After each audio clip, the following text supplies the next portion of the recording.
देखिए सर, समद्विबाहु समकोण का मतलब क्या है? दो भुजा बराबर और एक कोण क्या होना चाहिए? 90 डिग्री। ठीक है। अच्छा ये बताइए,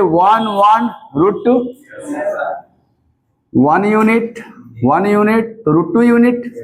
परिमिति का मतलब होता है तीनों भुजाओं को जोड़ करके। तो अगर तीनों भुजा जोड़िएगा तो 1 1 2 प्लस √2, क्या 2 प्लस √2 यूनिट होगा इसका परिमाप।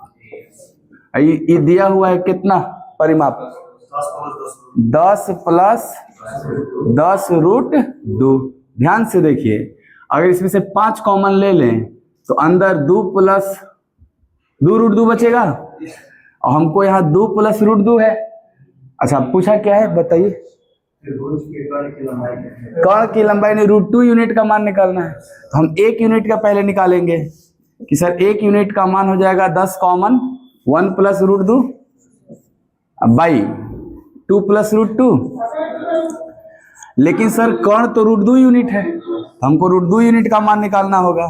तो √2 का इसमें गुणा हो जाएगा, तो 10 इंटू 1 प्लस √2, बाहर भी √2 ना है वाला, नीचे है 2 प्लस √2।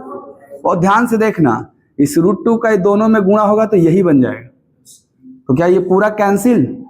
तो √2 यूनिट का मान क्या बच गया? 10। ये है ना 10 सेंटीमीटर। किस में दिया? सेंटीमीटर में, तो सेंटीमीटर हो जाएगा। हाँ देखिए, एक त्रिभुज है, इसका नाम क्या है? ACE। हम लोग नाम लिख लेते हैं ACE, एक त्रिभुज है। ठीक, इसमें क्या बोला है? B और D।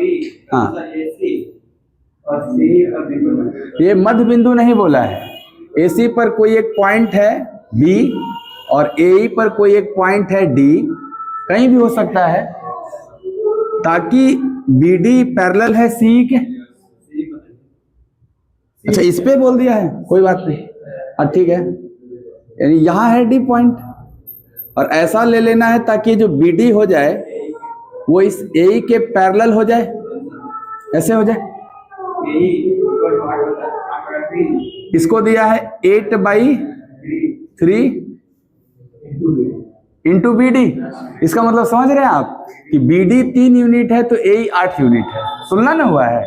तो हम लोग ऐसे लिखते हैं, BD कितना 3 यूनिट और AE कितना 8 यूनिट। ठीक है, अब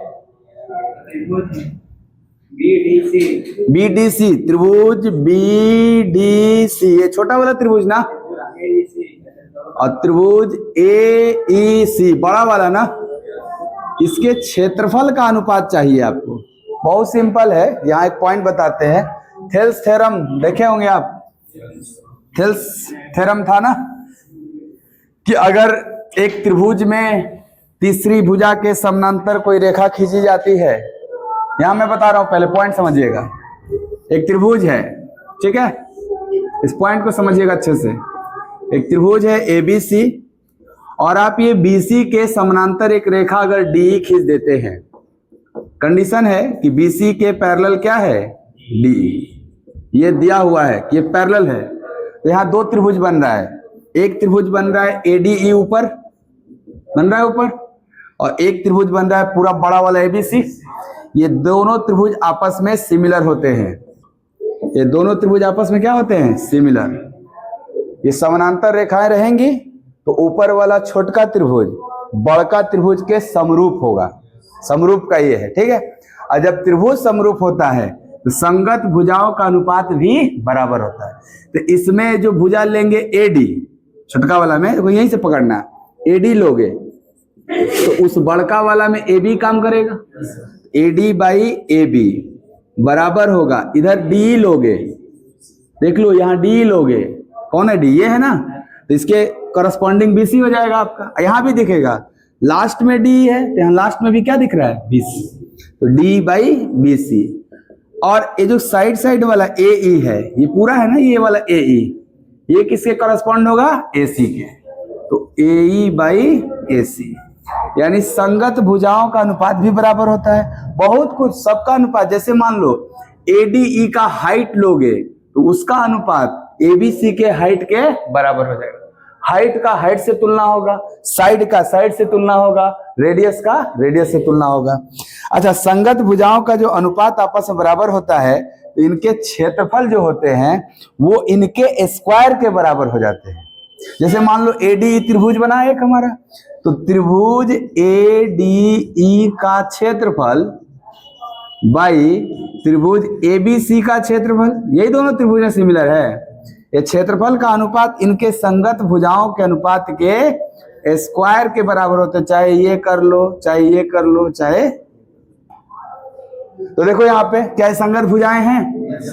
अगर क्षेत्रफल चाहिए तो पहले बीडीसी का चाहिए ना, तो बीडीसी का क्षेत्रफल के लिए भुजा बीडी लगेगा, तो बीडी कितना है 3 का स्क्वायर, और ये एईसी के लिए भुजा एई लगेगा, ये कितना है 8 का स्क्वायर कर लो, तो क्या आंसर 9:64 हो जाएगा। बहुत सिंपल है एकदम। संगत भुजाओं का वर्ग कर दोगे तो